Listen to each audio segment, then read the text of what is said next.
Hi there guys, I hope you are having a good day. Grab yourself a cup of tea and let's talk some boxing. Now, Tyson Fury versus Deontay Wilder is touted for October 9th. That is of course if that date actually takes place, because we've been here before when this fight was supposed to be on, and it was even supposed to happen last year, but it did not. Then July 24th and so on. Now, I think a lot of us are thinking, let's just get this one out the way. We're not thinking, oh, it's been put off. I really was looking forward to Wilder Fury 3. Like the other two weren't conclusive enough. So we kind of just want to get it out the way. We're not really too bothered about what happens in the contest. Obviously, we were expecting Tyson Fury to win, but it's not one of those fights that really gets the juices flowing. I mean, AJ versus Usyk, it's exciting because it's something different, a new challenge for AJ to face, whereas for Tyson Fury it's been Wilder, Tom Schwartz, Otto Wallin, Wilder. So we do want to see him mix it up and be in other contests. Of course, he cannot help being drawn in to that contractual situation when he got the second opportunity against Deontay Wilder. There were obviously some things in there that could have been sorted in between the second and third fight, but that's not what we're going to talk about. We're going to talk about what happened with Tyson Fury, because there are rumours that he was getting dominated by Jared Anderson and Efe Ajagba in the gym, in sparring, and that was instilling fear in Tyson Fury. He became afraid and didn't want to step in the ring with Deontay Wilder. That is at least what Deontay Wilder, Malik Scott are building hopes from. Now, Tyson Fury has been sparring for many years. He's fought Deontay Wilder twice, so something like that isn't going to discourage him from getting back in the ring against someone who he's realistically beaten twice. The first one was a draw, but let's be real, we know who won that one. And the second one, can you get more of a conclusive victory than that? So Fury's not afraid of Wilder, but it is a situation that if he underestimates Deontay Wilder and does not give him the respect he needs, then things could get a bit shaky in there, because he may want to fight Anthony Joshua, which is great. I hope he does want to fight AJ, and I do believe that he does. If that is the case, he cannot underestimate anyone who steps in the ring with him, whether it is Deontay Wilder or someone else in the heavyweight division. We do want to see this fight get done. We do, as boxing fans, want to see this chapter closed, because I think that it is no longer something that excites us, because it is just the same thing again and again.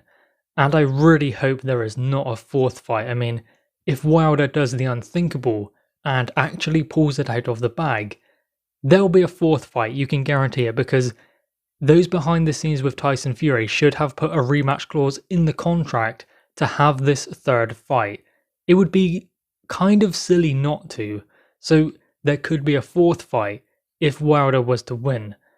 I don't believe that that is going to happen, but that is still a possibility, because anything can happen in boxing, and in heavyweight boxing, with that kind of punching power. I mean, all it takes is just one shot that Tyson Fury does not see. I do believe though that he has Deontay Wilder's number, and it doesn't strike fear in him getting in there with Wilder, because he's done it twice. He has now come back to the UK, and John Fury done an interview. He said that they are going to be ready. This time, Deontay Wilder is not going to get a soft touch. He's not going to get someone who's having a 6-week training camp like last time around, because we can say what we like about AJ versus Fury, that it was never going to happen, and they knew that. They were using it for publicity.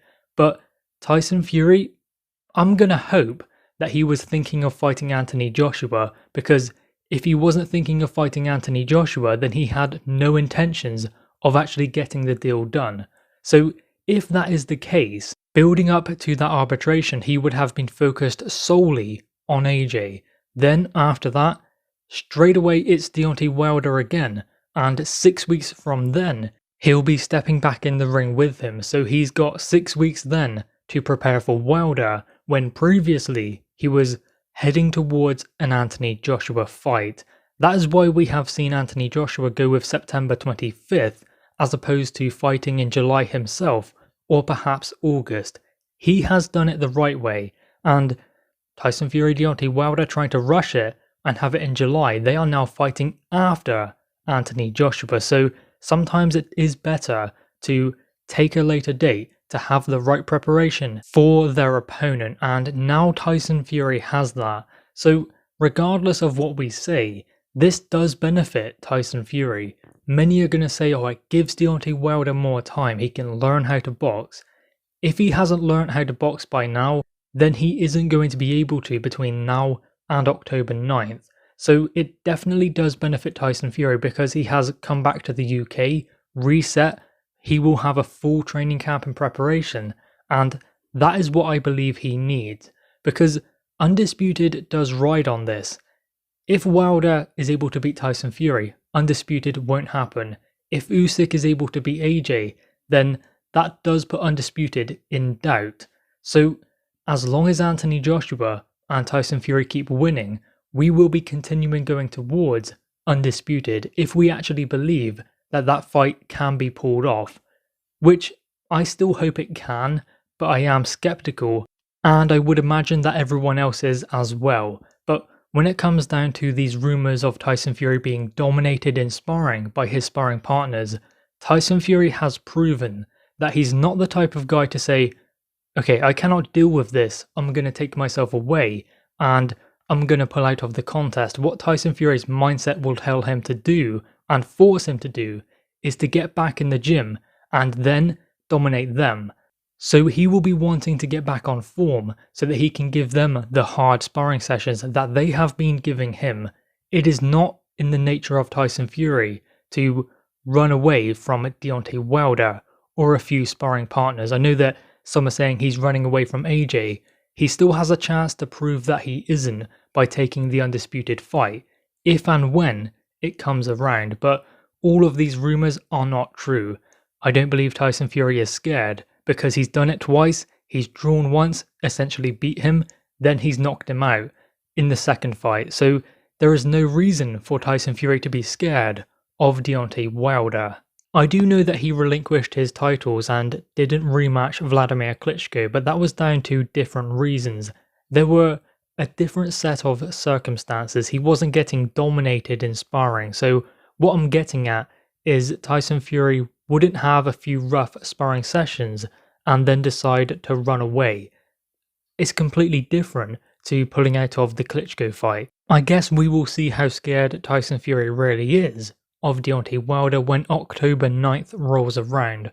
One thing that I do hope comes out of this is Tyson Fury and AJ are fighting around the same time. They will be active fighters once again as well, because that was something that Tyson Fury was concerned about in the build-up to a potential Anthony Joshua fight, was that he was quite inactive, whereas Anthony Joshua had that fight with Pulev on December 12th, 2020. So therefore AJ was the more active fighter than him. This time, they are both fighting around the same time. So then, hopefully they can go into Undisputed, and they both can build from a similar point, and they can start working towards making this fight finally. Anyway guys, what are your thoughts on this?